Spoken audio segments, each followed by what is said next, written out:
Hi. Well, if you're ready, this will be the other big side of calculus. We still have two functions as before. Let me call them the height and the slope, y of x, and the slope s of x. Function 1 and function 2. That's what calculus is about.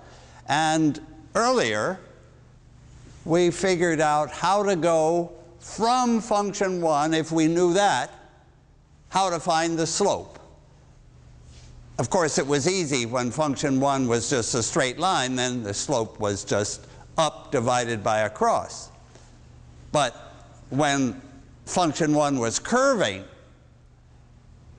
we had to do something. We had to take just a small distance across, a small distance up, and divide, and then let small get smaller and smaller. That was, the result of that was function 2, the derivative. Today, we're going the other way. We know the slope. We know s of x, and we want to find the height y of x of the graph. We know what the how the graph is sloping at every point, and we have to put all that information together to find its height.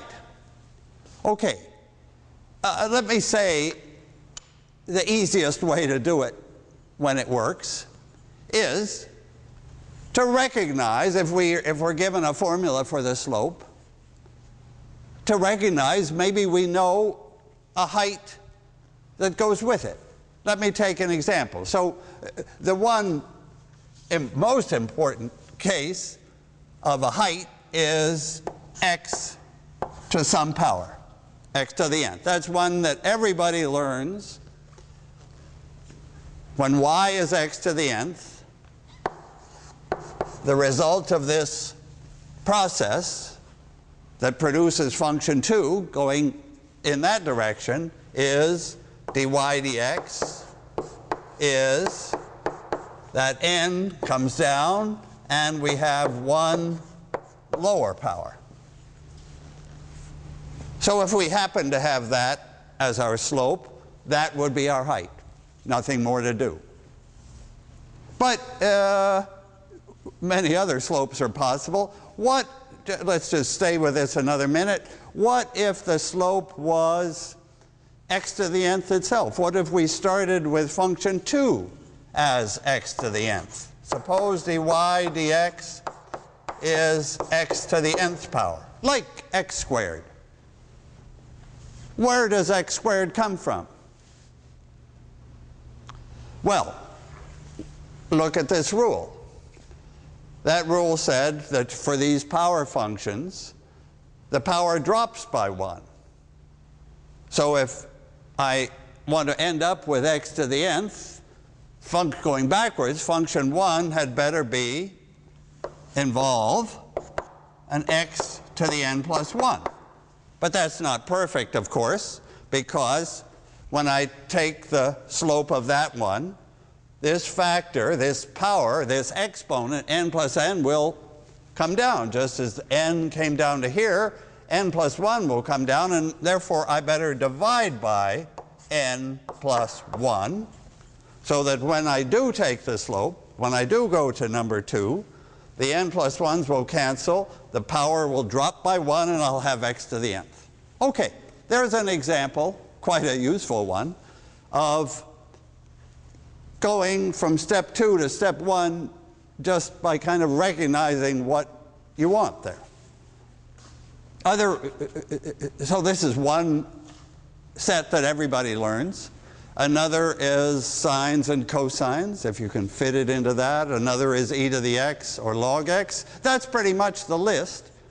And then you learn in the future ways to change things around to fit into one of those forms.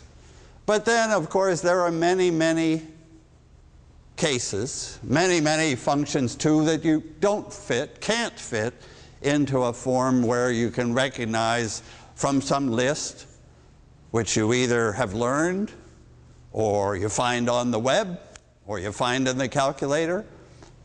A lot of lists have been made to help you go from 2 to 1.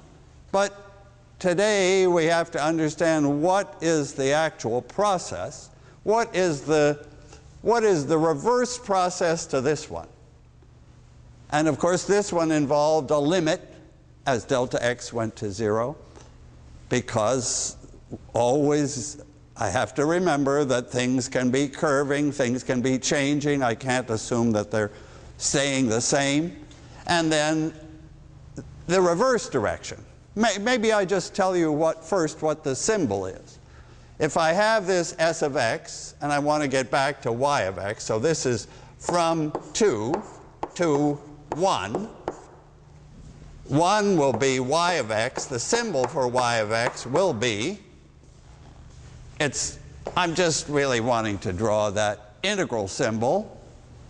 The integral, I would say the integral of s of x dx. And you'll see why this is, so that's an s.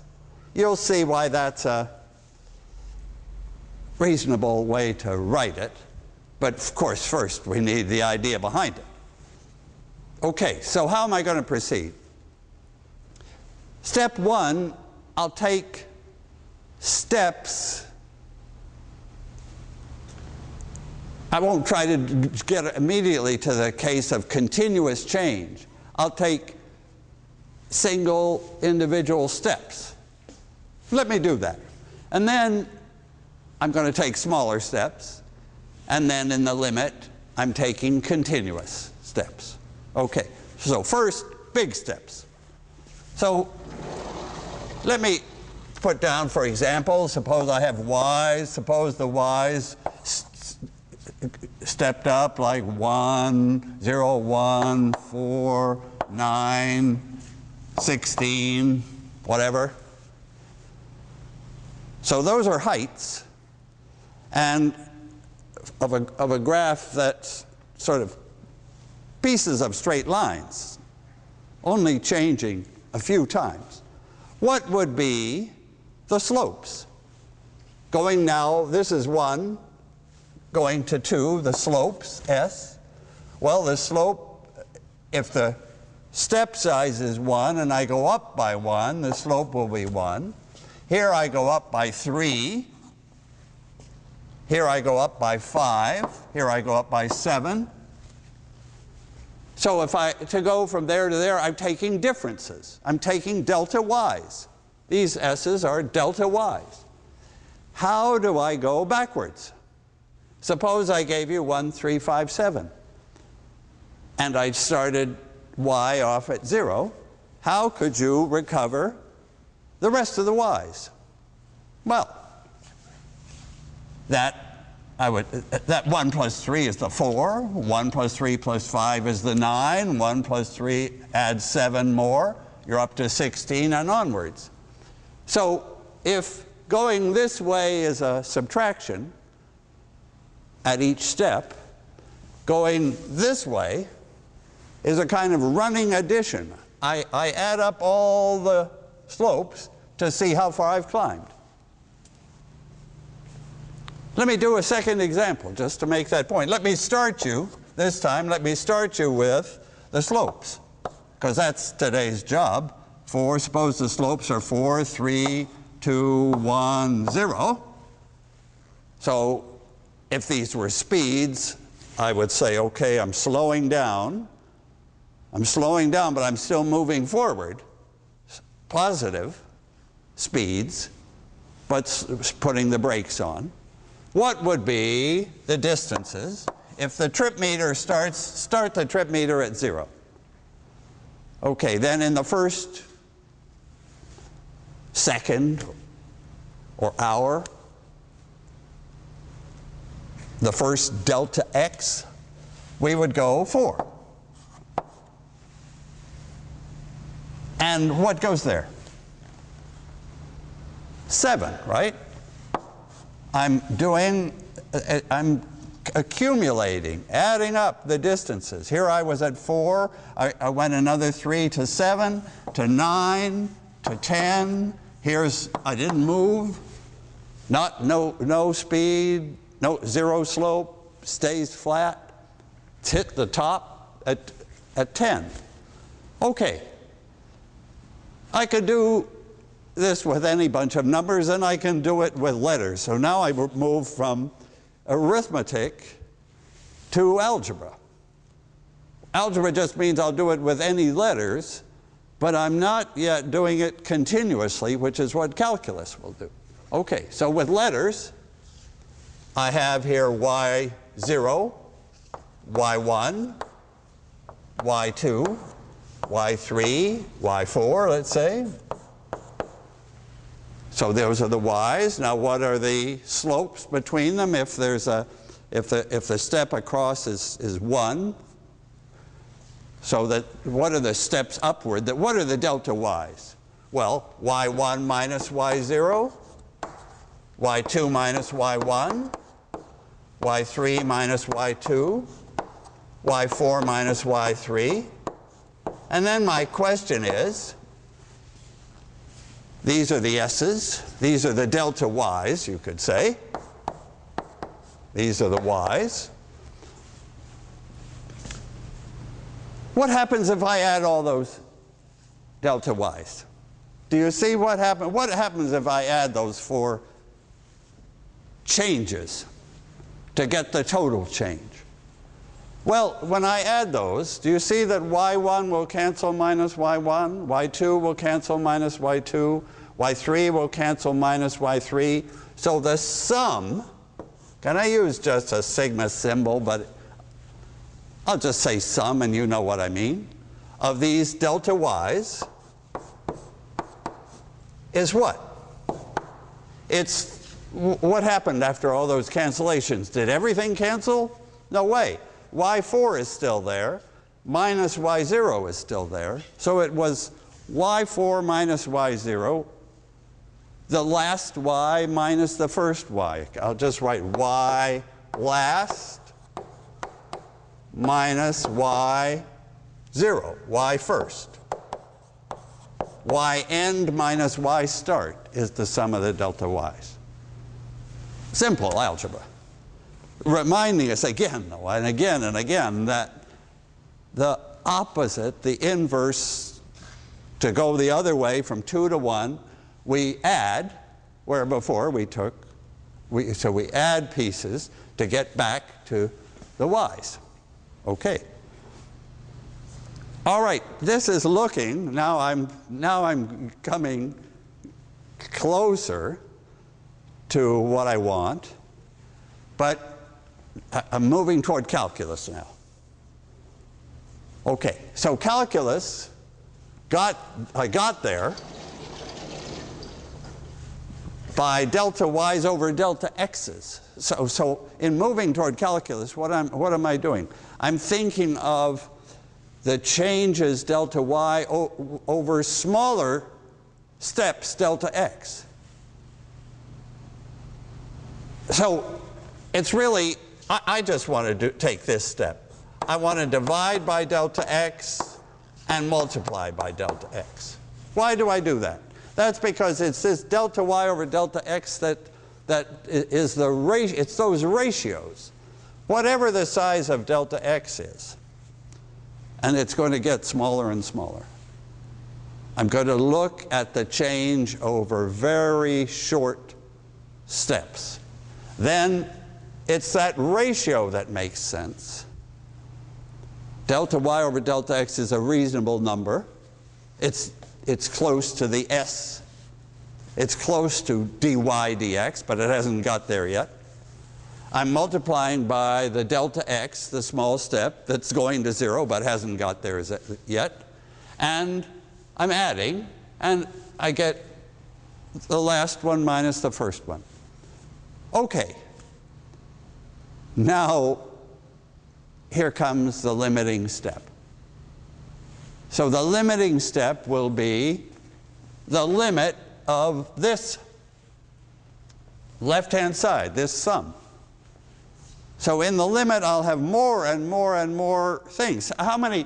You see, as delta x gets smaller, if I'm thinking of some fixed total change in x, I'm chopping it up into smaller and smaller pieces, more and more pieces. So more and more pieces of the slopes at different points along times the size of the piece give this answer. So now can I jump to the way that I would write this in the limit? In the limit, as delta x, so now let delta x go to 0.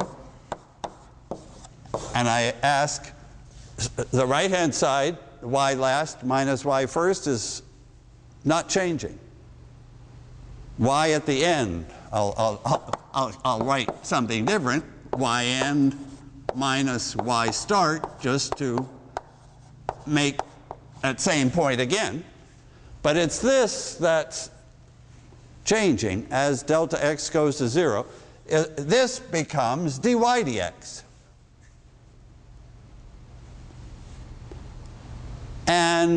But now but this sum becomes times the little delta x's are going to 0. Here's the way I write it. So in that limit, I can't legally write that sigma. So this integral symbol is was copied from that sigma, but it's telling you that a limit has happened. And in that limit, this is dy dx. And this, the notation, is dx. I've got what I predicted here with s of x there.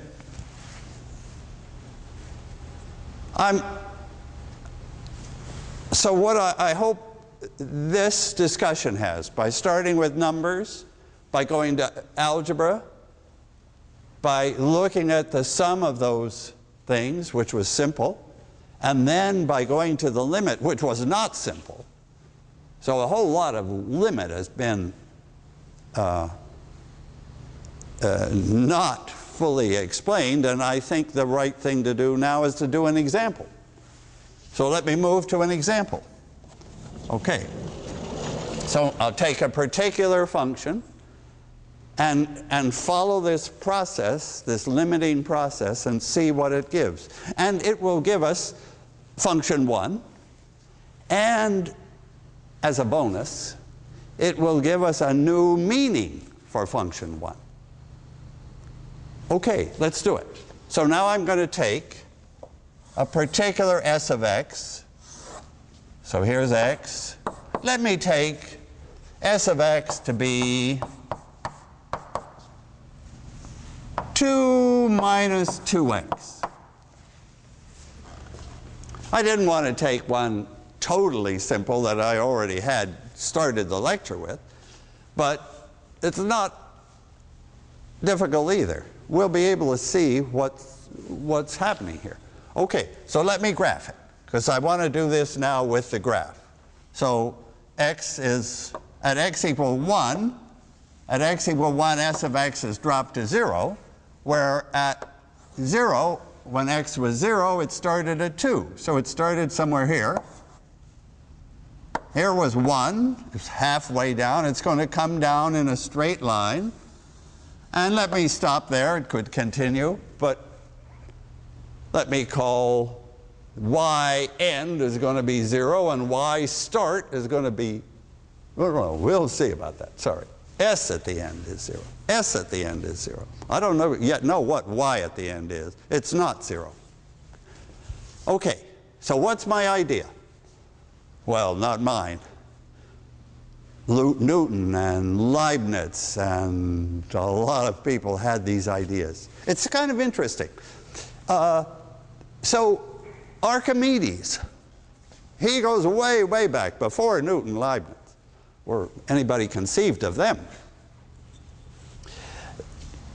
Archimedes figured out how to deal with a curve with a parabola. Archimedes got from a parabola, he got from x squared, the parabola, back to a height. by special ideas. He was one of the great mathematicians of all time, but even Archimedes didn't see what you now see, this connection between function 1 and function 2. If he had seen that, he would have gone further. All right, now let's see it. What I'm now going to try to do is go through, I'll take a delta x equal, let me take a delta x equal to a quarter. So this is delta x here, and this one is 2 delta x's, and this one is 3 delta x's, and the one is 4 delta x's in my original delta x, which is a quarter, which is small, but not really small. Okay, so now what do I do? All right, look at this first period.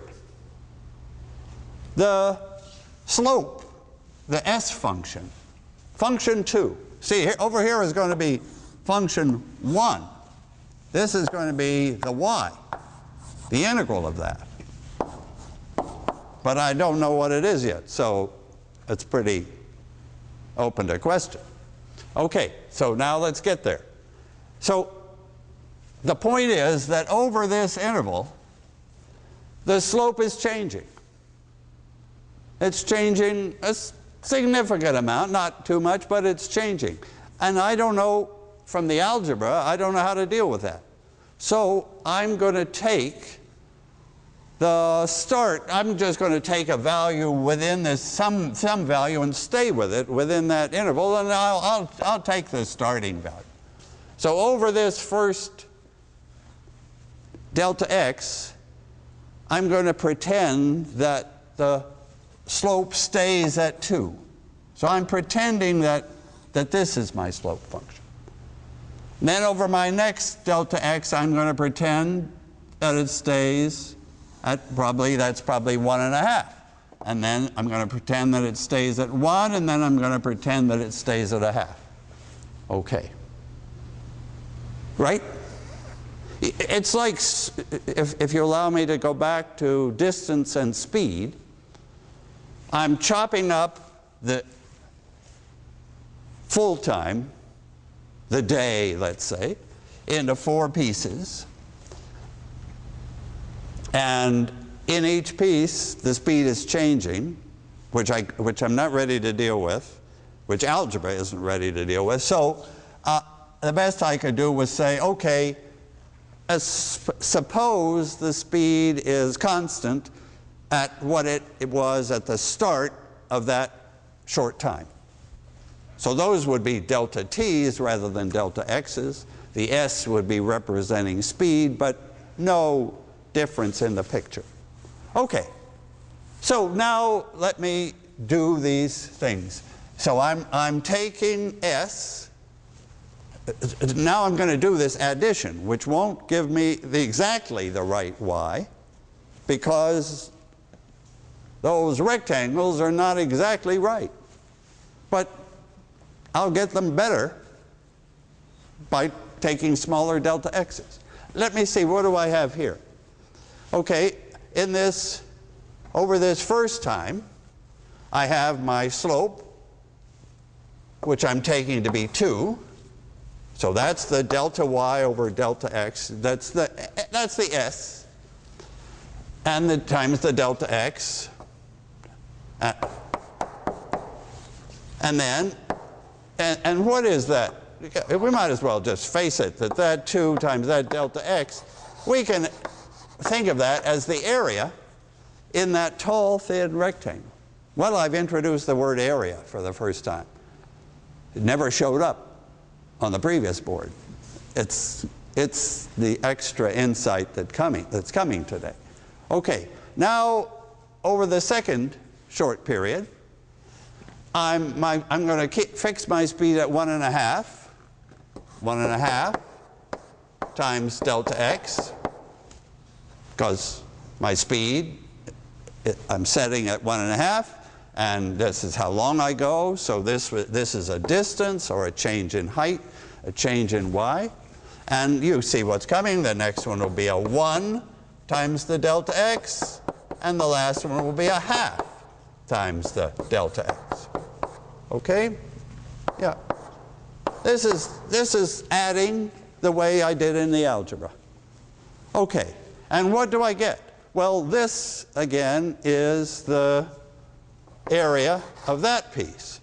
This one is the area of that piece. This one is the area of that piece. I get an overestimate because the true slopes had dropped a little within each piece. Okay, I get some quantity which I can figure out, but it's not the right answer. It's not the final answer. And what is now the main step to get there? Chop delta x into half, you could say. Why not cut it in half? Now I'll have a different picture. Can you see what this picture is doing? Now, over the first little half of the old step, I am up here, but then I drop to here. Do you see that a little, can I do this with an eraser? A little bit got chopped away, a little bit got chopped away. Where is it gone? I'm going to have this zigzag is, that wasn't too bad. That's now, so I'm replacing that with sum of 8 pieces, because delta x is now down to 1/8. You see that the number of pieces, this is what we said about that sum. That sum is got more and more terms because it has a term for every little delta x. And the size of that term is about like delta x multiplied by an s. So what I'm getting in the limit is a kind of running sum, a running counter, a mileage meter, a trip mileage that's adding up distance based on speed. And what I'm getting, now do you see what I'm getting in the graph picture? What happens to the shaded part as delta x gets smaller and smaller? The shaded part is going to be the curve, these little wrong pieces are going to get reduced, and in the end, the total height at 1 is going to be, this is the moment, the area under the slope curve. This y turns out to be the area under the s of x curve, or line. Okay, so at x equal 1, what is it? What's the area out to 1? Okay, well, we've got a triangle there. Its base is 1. Its height is 2. Area of a triangle is half the base times the height, so I have half times 1 times 2. I've got 1. The y at the end, the area at the end is 1. But, oh, I shouldn't say but, I should let you applaud first. But, no, but. What if I only went that far, halfway? What if that was Sn? What if I want to know what is y at x equal a half? Then it'll be just, of course, just the area up to that point. Can I remove this part of the picture for a moment? I'm always looking at area. And the area of that, do we know what that area would be? It's not a triangle anymore, it's some kind of a trapezoid. As delta x goes to 0, I'm going to get the correct area, which will be what?